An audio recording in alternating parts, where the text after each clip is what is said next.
Mr. Owens, what are you doing in the last few weeks of the campaign to try to make sure that you can win this seat? Working hard to make sure that people know who I am.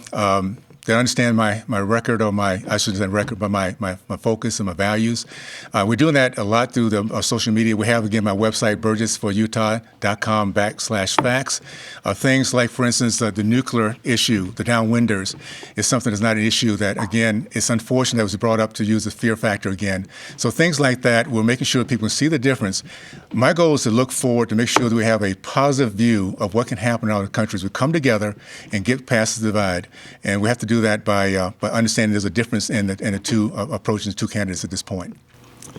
On the downwinder thing, we heard the excerpts from the radio program you were on. So is this something you've changed your mind on, or did everyone misunderstand what you were trying to say there? No, it's called. It's something that was never a topic. The topic was, would I support President Trump in his process of making sure we have nuclear energy, and also we can keep competitive with our competitors. Right now, they were in the process, the middle of negotiating with Russia and China, who's not at the table, and saying that, first of all, things are banned, and at the very end of that conversation said, we're not looking at bringing anything like that back again. So to say that we're even talking about this as a country, it's not been an issue since 1992. We're not doing it. But again, if you want to take out excerpts or try to kind of cut out things that and play it in the way you want to. I think that's what's been the case in this case here. But it's not an issue. I have 16 kids, 16 grandkids, 6 kids. The last thing I want to do is what happened back in the 60s or 50s to what happened, unfortunately, to those good people at that time. So unequivocally, you would stand against it? Unequivocally. It's not an issue. Nowhere in the country is nuclear testing being talked about other than District 4. And it's only because fear is being used again. Unfortunately, and I have to just be honest, fear cannot be a topic, a way to get people to vote. So at the end of the day, look at my website. It explains exactly what's happened with that particular topic and how I answered it. Burgessforutah.com/facts. On healthcare, I understand, a lot of it can be spun the way you want it to. But the fact is, if you repeal the Affordable Care Act, it's going to remove protections for pre-existing conditions, allowing children to stay on their parents' health plans longer, things that are universally approved of in that law. If you repeal it, it's going to take away those things without having a plan in place already. How do you protect those things if you repeal a law before you have something ready to go? It's already been protected. As I mentioned, the House and the Senate passed laws to protect against pre-existing conditions. The President just passed an executive order just recently about pre-existing conditions. It is not on the table. What we have to do is be honest. We have issues out here. We have to start looking and talking to each other about how to get them solved. I don't know if people forgot how bad Obamacare was, where you lose your doctor, you lose your health plan, cannot afford any of it. That had to be taken out. And right now, the individual mandate, for instance, has also been taken out. So we need to reform what we have left. Things that are good, like pre-existing conditions, or for those who want to keep their children on their policies, those are good things. We can hold on to it. Let's expand that out to look at things like portability. Let's look at transparency, making sure that cost is kept and eliminating the middleman, like is what's happening with prescription drugs right now. So many things be done if we don't use fear as a factor to get votes. One of the last polls, I think, came from the Utah Debate Commission, where there's about 14% of CD4 voters that are still undecided. And when I'm talking to voters, one of the questions that comes up are some of the ads that talk about filing for bankruptcy not once but twice but 3 times. And Utahns are pretty good about largely, balancing their books, and they want other people to balance it on a congressional level. And there's some concern that if you had personal problems, it would be difficult to be doing in office. Your answer to that? Well, first of all, we're in a state in which there's 277,000 businesses, 93% are small business owners. I'm talking right now to those business owners who understand what it is to have things that come about that you just have no control of or that you cannot get out of. And they're trying to get through that process right now, trying to hold on. And I can say this, being an entrepreneur, understanding what it is to fail and to succeed. I have a successful nonprofit now because I learned so much through the process. We can make this thing happen. If I can do it, you can do it. And go to my website again. You see exactly what happened with the two bankruptcies I had. One coming out of the NFL, and that led me on to becoming a chimney sweep and learning so much more about conservatism, about the second chance our country has to say. And I can now tell young people when they tell me how lucky I am to be a former football player.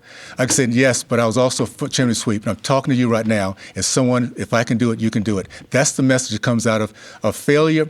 And for those who've never tried, never attempted, never risked, they have no idea what it is to fail, come back, learn the lessons, and become a better person through the process.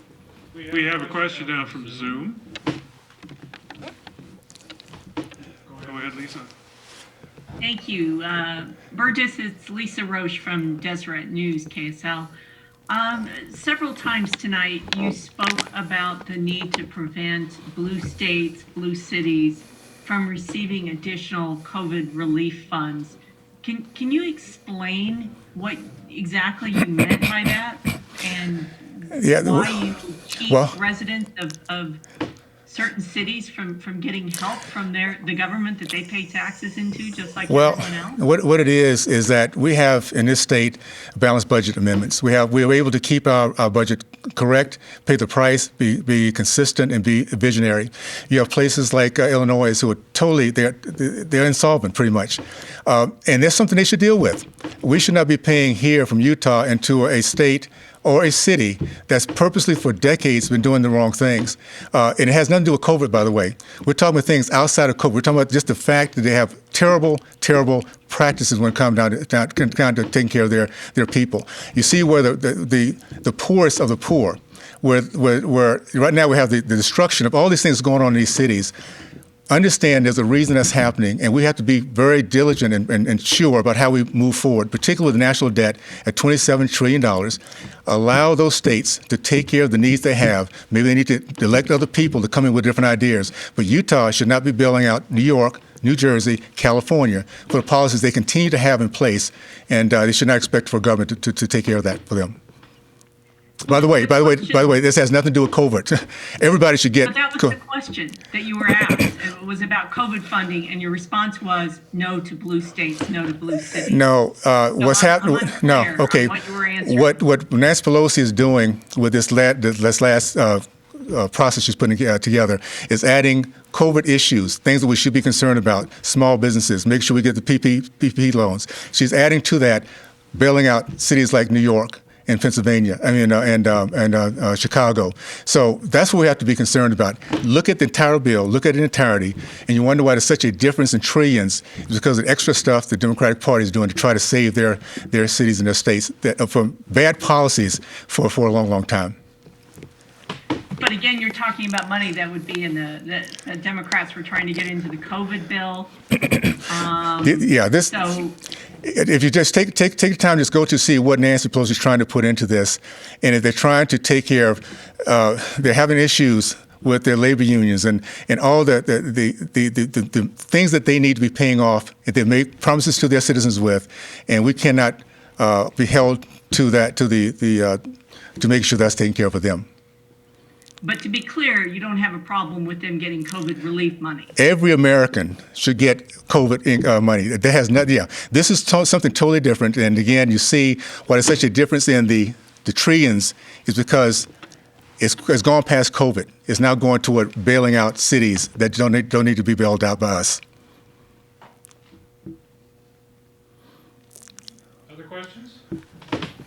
I have a quick follow-up to a possible stimulus bill. You said during the debate that it has to be targeted and not incentivize people not to work. So do you support direct payments to citizens, and do you support those enhanced unemployment benefits that used to be $600 a week? What happens, and I watched this in my great community of Tallahassee, when people were given incentives to stay on the stoop and not work, have babies, not have husbands, that welfare process tanked my community. Whenever you give people an incentive not to work, it causes more unemployment. We need to allow that to happen. Make sure we're giving the PPP loans out, and make sure that it goes to those that there's some industries don't need it right now. They're doing very, very well. So let's target that to those industries that need it. And the most important thing is make sure that these small businesses have around them the opportunity to bring people back to go to work so they can start the economy back up again. And when you're paying somebody 2 or 3 times more by being employed than being employed, they can stay unemployed. And that's just human nature. So would you rule out, because you're talking about PPP, so helping out businesses to hire employees, but not direct payments to individuals? Yeah, PPP, unemployment checks should be going out for those unemployed, but not an extra $600 on top of whatever the employment is. An extra $600 per week, just add that up and think how many people would rather just stay at home and get that check and not go back to work. That is not good for America. Americans love to work. The dignity of coming for work, we have to fight for. And unfortunately, we talk about partisanship, but we have 2 different ways of approaching this process. One is to allow the small business to grow and our economy to get back in place. The other one is to keep it stifled. And we have to be honest about what we're up against. As much as you want to say about crossing the line, there are people on the Democratic side who do not want our economy during the Trump time to rebound. It's just the obvious truth, and we need to be honest about that and point to that fact.